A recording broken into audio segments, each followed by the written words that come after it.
Welcome to RealEnglishConversations.net, the podcast where we discuss common English expressions so you know exactly what they mean, where they come from, and how to use them just like a native speaker.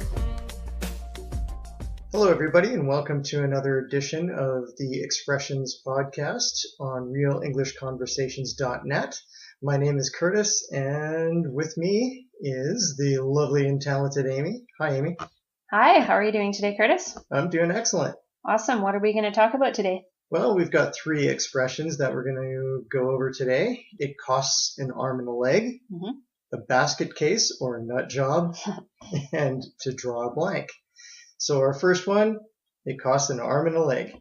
All right. So this is just a funny way of saying that you think something is really expensive. Obviously, you're not going to cut off your arm and leg and trade it for the merchandise, but it kind of makes you feel like you've lost an arm and a leg because it was really expensive. Not just expensive, but really expensive. Almost like you can't afford it. Yeah, definitely. Like you can't afford it.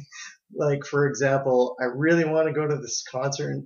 It's this weekend, but the tickets are going to cost me an arm and a leg.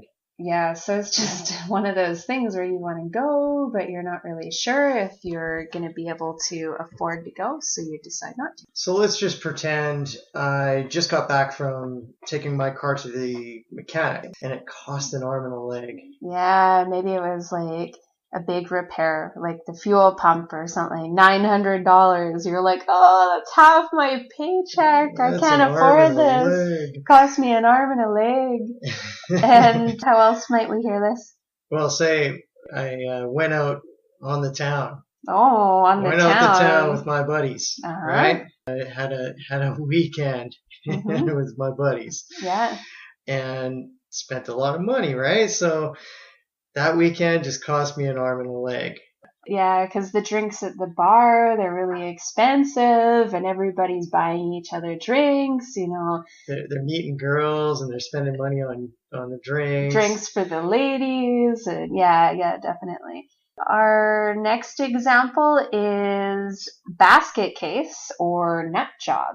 What is that? This is just a crazy person. Yeah, somebody who's being crazy. So how might we hear this? Wow, that lady is a real basket case. Or that lady is a real nut job.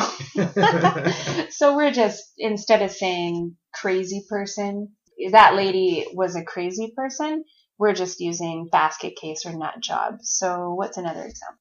So another example is, say for instance, my ex-girlfriend.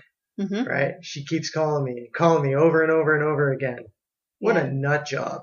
What a nut job. Yeah. She just won't stop calling me. What a basket case. She needs to get over you because you've been with me for 12 years, right, Curtis? Yeah, I'm going to get a restraining order to put a stop to it. Okay, and how else might we hear this? This guy was walking down the middle of the highway the other day, and it was during rush hour. I mean, what a basket case. He's going to get himself killed. Yeah, what a nut job. Who walks down the highway during rush hour wandering around through traffic? It's crazy. You should have seen this guy. What's our next example? To draw a blank. Oh, right. So when you're drawing a blank on something, it's just another way of saying that you forget. It's generally used in the first person context only. So it's more common to talk about yourself forgetting about something. Right. So I drew a blank. So for example, sometimes when I'm speaking, I can draw a blank on what words to use. Yeah, I'm sure you guys can relate to this. You're trying to think of an English word. You know the English word. But for some reason, at the moment where you need that English word, you're drawing a blank. You drew a blank. You can't remember it. Right. Second example, I'm drawing a blank on who said was coming to the party. Yeah. Maybe we're trying to prepare the food and we want to make sure that we have enough for everybody. And we're going, who's coming? Well, maybe Laura and Ross and Keith. I don't know. Who else is coming? I thought there were more people. I'm drawing a blank on who's coming. If you enjoyed listening to this podcast and you'd like to see a complete listing of everything we have to offer, including conversations, English expressions, and slang, be sure to check out our website at realenglishconversations.net.